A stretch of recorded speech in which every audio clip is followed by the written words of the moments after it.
Sumi. Thank you, the team, for this amazing panel, actually, for us to present. My name is Mohammed. I'm going to share some idea. I want to actually trigger your minds about the way how we at ABL do business. I suppose I'm going to start with a little introduction because after BMW, Opel, Mini, ABL is quite a small number. Anyways, we were founded a couple of years ago, about 6-7 years in Nuremberg. And what we do is all about providing connectivity to users, to customers.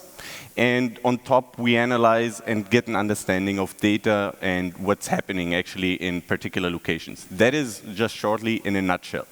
How does it look like in particular? We actually service multiple verticals and multiple domains. Since we are here, we're going to talk about smart cities and smart mobility, and I will set this focus on these topics. Oops, sorry, went too fast. And how we basically define also sustainability for ourselves at ABL. So practically, when we conduct projects with our partners, we are on the spot, on the field, so we analyze certain locations. For example, we can look at this convention center, for example, and we see what kind of devices are around, what can we basically leverage as an information for the customer in order to efficiently utilize actually his location, or to better maneuver people around, etc. So it's not just about providing connectivity. So we are on the field. We deploy actually also hardware. We deploy really, access points, cameras, and all these kind of stuff. But this is not the end of the business. It's more about really gaining understanding of what is happening on the location. This is also where we basically gonna pick up now on how we define sustainability with this particular topic. It is quite, technical topic, and how can we basically also leverage sustainability with ABL. There are certain aspects also here I want to mention. You guys can see it on the presentation, but how does it work really? So when we speak about the ecological part or the economical part, it is not just about the connectivity we provide, but also driving monetization for the customer. And this particularly looks like when we have, for example, here Wi-Fi infrastructure, there is also marketing. It is a potential marketing tool to be leveraged. This is also how it fits together. At the end of the day, once we have an infrastructure on the spot, we get an understanding of it. We can further analyze and further get an understanding through AI. For example, in this particular location, how people are moving, how we can maneuver them, especially on these days with COVID and people density, which we try to basically avoid. We have possibility to see how the movement of devices, your mobile phone, for example, your laptop, where they are, and how we can basically trigger some certain actions in order to spread people. This just a couple of further definitions for us in order to move. We're not talking only about Wi-Fi capabilities, but also cameras. So identifying, for example, also what kind of people are around, how many people are around. Are we talking about maybe specific gender or specific age groups? So we can also target our customers. We can also further in the areas of smart mobility. Oh, sorry, it's not moving. No, there we go. In the area of smart mobility, the way how we do business. So the first stage, we have, for example, we take these buses and we have the infrastructure in the buses implemented, where we see, for example, where the buses in the city are moving around, how packed are these buses. We have the possibility to provide this information to the customer to better and efficiently, manage the fleet, and you can add buses if necessary, but also for the passenger who are basically taking a ride. In these particular days, you don't want to be basically in a packed bus, you would certainly wait 5 more minutes in order to take the next one. This is something and information we try to generate in order to basically also add value for the customer.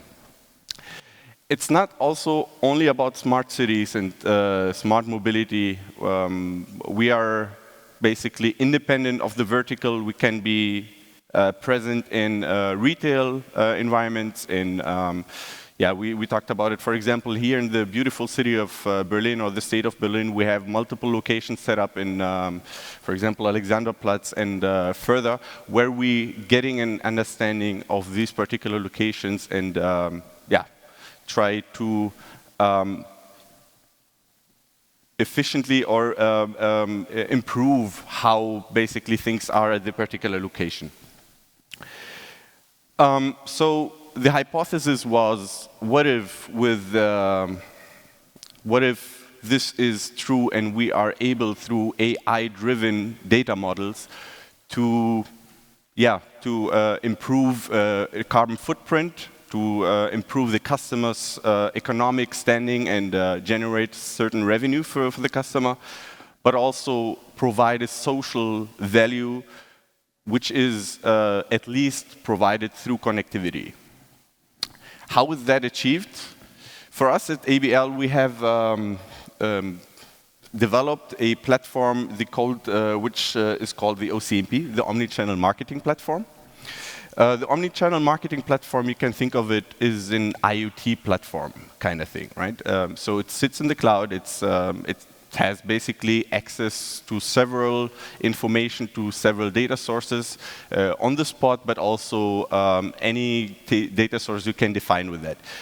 And with this particular OCMP platform, we have the possibility to maneuver and to manage the whole infrastructure around us and to specifically target the objective of the customer.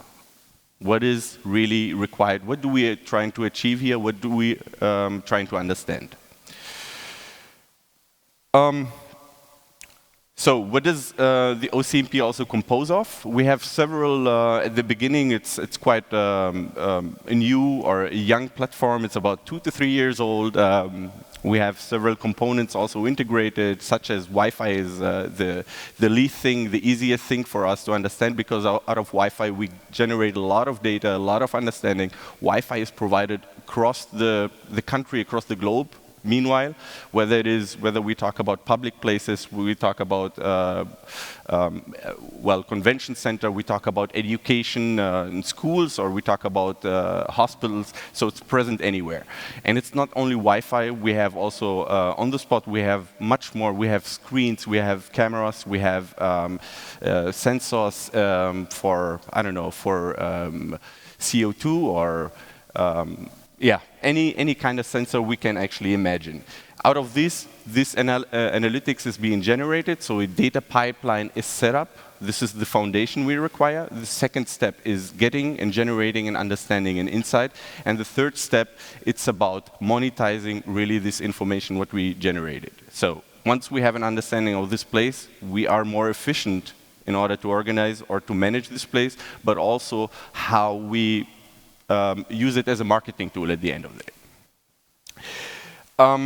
This is just a sneak or a little bit of what we do, one of the components, but there is much more of how we play with data, how we generate actually insights, and and how we integrate actually also with several data sources at the end of the day. Well, I think I'm also running out of time, and I know it's quite technical topic, and it's sometimes hard to grasp, but this is actually truly the thing what we believe, that through data we have the possibility and the power to actually have an impact on this challenging days, not only COVID-based, but also with the climate change, with the topics like sustainability on our carbon footprint. With that, I want to thank firstly my team for being present here at the convention and representing us. Thank you all for having me, for listening to me, and have a great day.